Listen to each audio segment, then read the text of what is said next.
आज हम लोग पढ़ने जा रहे हैं क्लास 12 का हिंदी बितान 2 आधार का चैप्टर नंबर 4 और ये लास्ट चैप्टर है जिसमें हम लोग पढ़ेंगे डायरी के पन्ने का प्रश्न उत्तर। डायरी के पन्ने का प्रश्न उत्तर। डायरी के पन्ने का लेखिका है एन फ्रैंक। पहला प्रश्न है, यह 60 लाख लोगों की तरह से बोलने वाली एक आवाज़ है। एक ऐसी आवाज़ जो किसी संत या कवि की नहीं बल्कि एक साधारण लड़की की है।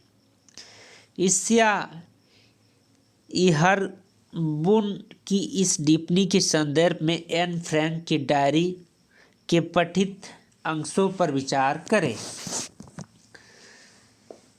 इलया हर बुक द्वारा की गई टिप्पणी से कि यह 60 लाख लोगों की तरह से बोलने वाली एक आवाज़ है। एक ऐसी आवाज़ जो किसी संत या कवि की नहीं बल्कि एक साधारण लड़की की है। स्पष्ट होता है कि एन फ्रैंक ने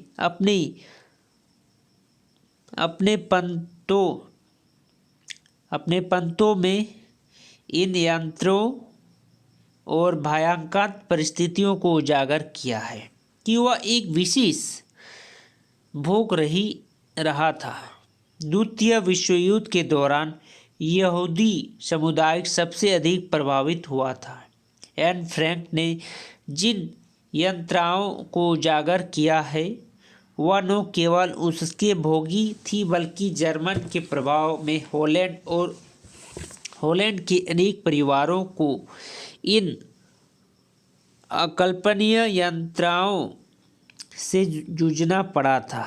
एन फ्रैंक अपनी डायरी के माध्यम से विश्व समुदाय को बताती है कि उन्हें गुप्त तहखानों में लंबे समय तक छुप कर रहना पड़ा। वह बाहरी दुनिया से कटकर अज्ञातवास के दौरान भूख, गरीबी, बीमारी के साथ साथ शारीरिक और मानसिक यातनाओं का सहते सहते एक पशु के समान रही।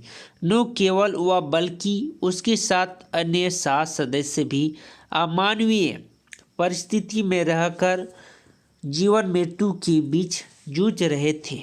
स्वयं को नाजियों के शिकंजे से बचाए रखने के लिए वह 2 बरस तक नरकीय जीवन जीने को विवश थी। ऐसी स्थिति केवल एन फ्रैंक के परिवार ने नहीं बल्कि तत्कालीन 60,000 से अधिक यहूदी लोगों ने भोगी। यातना भोगते हुए कोई भी किसी को अपने मन की बात कह पाने से, परंतु एन फ्रैंक ने द्वितीय विश्व युद्ध की विभीषिका को झेलते हुए एक डायरी लिखी जो उन ऐसे परिवारों लोगों की पीड़ा को उजागर करती है। ईर्ष्या हर बुन कि केवल एन फ्रैंक की डायरी केवल एन फ्रैंक की पीड़ा को ही उजागर नहीं कर रही है, अपितु एन फ्रैंक ने उन 60,000 लोगों की आवाज़ को वाणी दे दी है जो इस विभीषिका के शिकार हुए हैं। प्रायः डायरी शब्द सुनते ही किसी साधु संत या कवि की रचनाओं के संग्रह, स्मरण आदि का बोध होता है, परंतु एन फ्रैंक की डायरी उन यहूदियों की अकाल मृत्यु का कारण का एक महत्वपूर्ण दस्तावेज है जिसे एन फ्रैंक ने अपनी मनोव्यथा को हल्का करते हुए दर्ज किए हैं। दूसरा प्रश्न है, काश कोई तो होता जो मेरी भावनाओं की गंभीरता से समझ पाता। अफसोस ऐसे व्यक्ति मुझे अब तक नहीं मिला। क्या आपको लगता है कि एन के इस कथन में उसकी डायरी लिखने का कारण छिपा है? एन फ्रैंक के पत्रों को पढ़ते पढ़ते ज्ञात होता है कि वास्तव में उन्होंने अपने जीवन की रक्षा में इतनी कष्ट भोगी। उस समय उनकी मनोव्यथा, मन पीड़ा को सुनने वाला कोई न था। 2 वर्ष के लंबे अंतराल के अज्ञातवास भोगते भोगते उसने अपने द्वारा भोगे गए अमानवीय जीवन को दर्ज करने के लिए पत्रों को माध्यम बनाया। वही उनके पत्र को पढ़ने सुनने वाला कोई न था, क्योंकि चारों ओर उन्हें मौत का लंगा नाच होता नजर आता था। एक जगह से दूसरी जगह जाते हुए हर वक्त पकड़े जाने का भय था, इसीलिए वह किसी तहखाने या गैस चेंबर में छिपकर रहने को विवश थी। एन फ्रैंक ने स्वयं अपनी आंखों से यातना शिविर में दिए जाने वाली यातनाओं को देखा था, परंतु वह इन सबका वर्णन किसी दूसरे के सम्मुख प्रकट करने में असमर्थ थी। उसका मन चाहता कि वह अपने मन की व्यथा किसी को सुनाकर अपना दुख दर्द बांटकर अपनी दिल हल्का करे, परंतु शंका और संदेह के वास्तव में रह रहे लोगों के माध्यम से वह अपना दिल की बातों किसी को न कह पाती थी।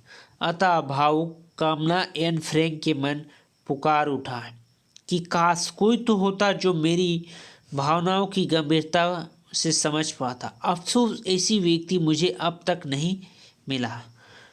जब वह अपनी मनोभावों के प्रभाव को रोकने में असमर्थ रही तो उसने डायरी लेखन के माध्यम से अपनी पीड़ा को हल्का किया। निष्कर्ष हम कह सकते हैं कि उनका पत्र स्वयं इस तत्व को उजागर करती है कि एन फ्रैंक ने अपने जीवन में जो कुछ यातना भोगी, अमानवीय व्यवहार सहा, उसे व्यक्त करने के लिए ही डायरी लिखने की ओर उन्मुख हुई। प्रश्न 3, 13 जून 1944 के अंक में समाज में स्त्री की स्थिति को लेकर एन ने जो विचार व्यक्त किए उनके सार संक्षेप प्रस्तुत करें और आज के भारत में स्त्रियों की स्थिति के साथ उसकी तुलना करें। द्वितीय विश्व युद्ध की विभीषिका यातना को झेलते झेलते एन फ्रैंक ने 13 जून 1944 को जो पत्र लिखा उसमें उसने नारी जीवन की विडंबनाओं को व्यक्त किया। वह इस 15 वर्ष की हो चुकी थी। वे संवेदनशील और स्वाभिमान स्वभाव की थी, साथ ही नारी तत्व के प्रति ममता एवं श्रद्धा भाव भी रखती थी। उसने अपने पत्र में विश्व परिदृश्य में नारी की भूमिका को व्यक्त करते हुए लिखा कि स्त्री पुरुष के संबंधित स्वाभाविक होती है। एन फ्रैंक संवेदनशील लड़की है, वह निश्चल संबंधों में विश्वास रखती है, वे स्वयं को मर्यादा मानती है, वह प्रकृति प्रेमी और शांति प्रिय है, वह मनुष्य द्वारा उत्पन्न की गई भेदात्मक व्यवस्था के प्रति रोष प्रकट करती है। उसने स्त्री के प्रति सहानुभूति एवं पुरुष के प्रति विरोध प्रकट करते हुए लिखा, संभवतः मनुष्य ने औरत पर शुरू से ही इस आधार पर शासन करना शुरू किया कि उनका तुलना में शारीरिक रूप से ज़्यादा सक्षम है। पुरुष ही कामगार लाता है, बच्चे पालता पोसता है और जो मन में आय करता है। एन फ्रैंक पुरुषों की ऐसी मानसिकता का विरोध करती है। वह मानती है कि जो स्त्री इस अत्याचार को सहती है वह बेवकूफ़ है, इसीलिए स्त्री को कभी हीन मानसिकता को गुलाम नहीं होना चाहिए। आज की स्त्री समाज में हर क्षेत्र में समानता का अधिकार रखती है। बुद्धिमान पुरुष ने भी इस तत्व को ध्यान में रखते हुए स्त्री की समानता का अधिकार दिया है। वह स्त्री की प्रगतिशील बनने की प्रेरित कर रहे हैं। एन फ्रैंक चाहती है कि जब विश्व विजेता पुरुष प्रशंसा का पात्र है तो पुरुष को जन्म देने वाला स्त्री क्यों नहीं। स्त्री को बच्चा पैदा करने के लिए सौंदर्यहीन होना पर छोड़ देना उचित नहीं है। मनुष्य जाति की निरंतरता बनाए रखने के लिए स्त्री इस प्रसव वेदना से गुजरती है। उतना वेदना तो देह पर शहीद होने वाला पुरुष भी नहीं सहता, जिसका तात्पर्य यह है कि पुरुष द्वारा प्रताड़ित होने पर स्त्री प्रतिशोध की भावना में पुरुष से भिड़े। एन फ्रैंक इच्छा व्यक्त करती है कि समाज में औरत को सम्मान और सराहना के साथ ही समान अधिकार और स्वतंत्रता दी जाए जिसका वह प्रतिबिंबित न हो। एन फ्रैंक द्वारा पत्र में व्यक्त किए गए विचार भारतीय समाज में स्त्रियों के विषय में ही है। आप वर्तमान में भारत में एन फ्रैंक की इच्छानुसार स्त्री की दशा में बदलाव हो रही है। चौथा प्रश्न है, एन की डायरी अगर एक ऐतिहासिक दौर का जीवित दस्तावेज है तो साथ ही उसकी निजी सुख दुख और भावनात्मक उथल पुथल का भी। इस पृष्ठों को दोनों का फर्क मिट जाता है। इस कथन पर विचार करते हुए अपनी सहमत या असहमत तर्कपूर्वक व्यक्त करें। उत्तर, एन फ्रैंक एक ऐसी असहाय बालिका थी जिसने स्वयं युद्ध की विभीषिका को झेला था। वह यहूदी परिवार की सदस्य थी। इस परिवार में द्वितीय विश्व युद्ध के दौरान आतताई सेना से छिपकर रहने की विवश होना पड़ा। हॉलैंड में रहने वाले यहूदी परिवार की सदस्य एन फ्रैंक ने अपने परिवार सहित भूख, गरीबी, बीमारी, शारीरिक मानसिक यातना सहते हुए ढोर ढगर की तरह दुश्मन सेना से बचते बचाते हुए तहखाने गैस चैम्बर में अमानवीय जीवन जीने को बाध्य होना पड़ा। 13 वर्षीय एन फ्रैंक बाहरी दुनिया से अलग थलग पड़ गई। उनकी कल्पनाएं, इच्छाएं, मानसिक शारीरिक पीड़ा, हंसी मजाक, युद्ध की पीड़ा झेलते झेलते दम तोड़ने लगी। अकेलापन में उसकी यातना शिविर में भयावह दृष्टि अपनी आंखों से देखी, यानी किस प्रकार से उनकी यातना हो रही है वह सब अपने आंखों से देखी। 2 वर्षों के दौरान उसका परिवार पुलिस से बचता रहा। उसने इस बचाव के दौरान अपनी मन पीड़ा को डायरी में धकेलना शुरू कर दिया। उसका यह कथन कार्य ऐतिहासिक दृष्टि से एक महत्वपूर्ण दस्तावेज बन गई है जिसमें युद्ध विभीषिका झेलना पड़ने का पीड़ा उभर कर सामने आई। आने वाली पीढ़ी के लिए इतिहास का विषय बन गया।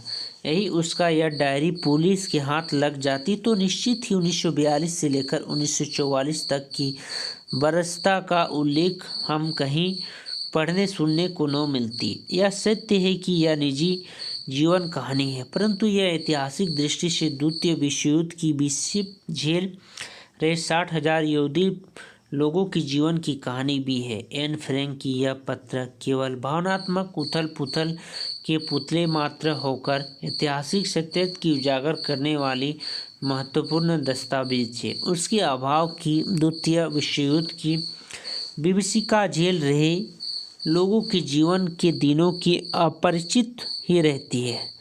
तारीखों के क्रमानुसार पत्र लिखने पत्र को इतिहास से जोड़ा देते हैं।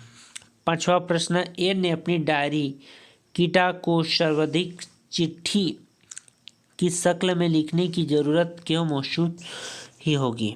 एन फ्रैंक की एक 13 वर्षीय बालिका थी। वह एक सामान्य बालिका थी जो संवेदनशील को धनी होने के साथ ही बुद्धिमता भी थी। निरंतर 2 वर्षों तक दुनिया से अलग थलग रहते हुए शारीरिक मानसिक पीड़ा सहकर किसी की विवशता अथवा अविचलित हो जाना स्वाभाविक होता है, लेकिन एन फ्रैंक ने अपने मनोभावों, हास्य, रोदन, चिंताओं, दुख सुख, भय, घृणा को इस प्रकार अपने पन्नों में व्यक्त किया जिससे सिद्ध होता है कि एक ऐसी स्थिति तक नहीं पहुंच चाहती थी। इसीलिए स्वयं को हीन भावना से ग्रसित होने अथवा कुंडियों का शिकार होने से बचने के लिए अपनी प्यारी गुड़िया कीटो जो उसके जन्मदिन पर उपहार में मिली थी वह संबोधित करते हुए यह पत्र लिखा। अकेलेपन से छुटकारा पाने के लिए एन फ्रैंक ने कीटो के माध्यम से किसी जीवन साथी मिल गई थी जिसे लिखे गए संदेश दुनिया तक पहुंच गया। भले यह संदेश उसकी अकाल मृत्यु के बाद ही दुनिया तक पहुंचा, परंतु वह अपने उद्देश्य को पूरा करने में सफल रही। उसके पत्र पर यद्यपि महसूस नहीं होता है कि किसी निर्जीव वस्तु गुड़िया को संबोधित कर रही हो। जब वह पत्र लिखती होगी तो निश्चित ही उसकी गुड़िया कीटो उसके सम्मुख जीवित होती होगी। उसके इन पत्रों में कहीं भी कल्पना की उड़ान अथवा निर्जीव कथन कहीं आभास नहीं होता है। उसके पत्र में यह अनुभव होता है कि उसकी गुड़िया उसके मनोभावों में समझ एवं प्रचुर में उनकी जीवन के प्रति आस्था व्यक्त कर रही होगी। यह कविता या पाठ आपका डायरी के पढ़ने है, जिसके लेखक है एन फ्रैंक।